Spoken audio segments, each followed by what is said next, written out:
Washington protesters demand regime change now in Iran.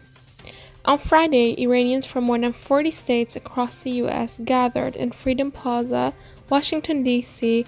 to join the Iran Freedom March, a rally in support of popular protests in Iran.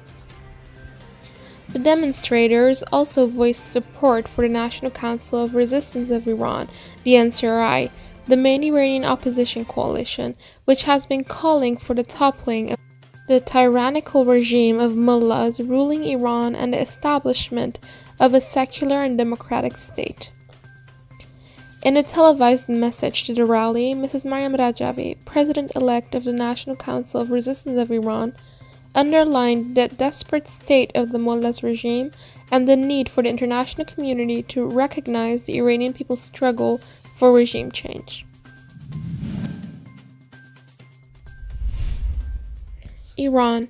Political prisoners tortured at Ahvaz prison.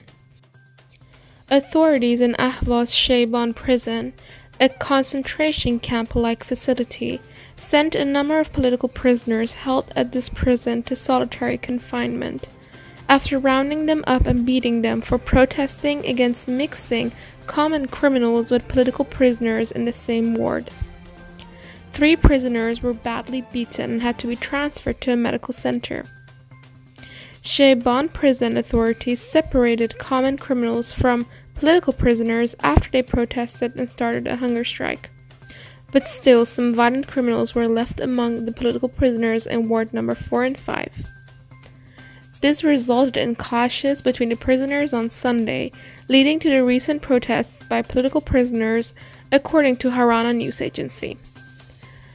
All outside phone calls and visits from families of prisoners in Ward 4 and 5 have been suspended since Sunday.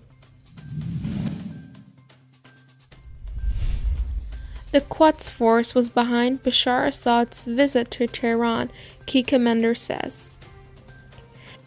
Ismaili Gha'ani, deputy to Qasem Soleimani, the commander of the terrorist Quds Force, said Bashar Assad was brought to Tehran by the Quds Force.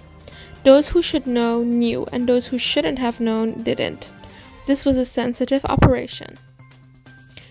Regime's president Hassan Rouhani was aware of this trip, and apparently there was a negligence whereby Foreign Minister Javad Zarif wasn't informed, all of which was their own fault, he added.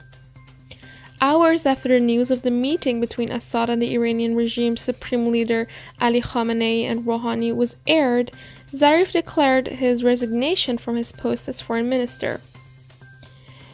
It's worth noting that Khamenei and Bashar Assad met and hugged each other on Monday, February 25th in Tehran, generating a huge condemnation by international media.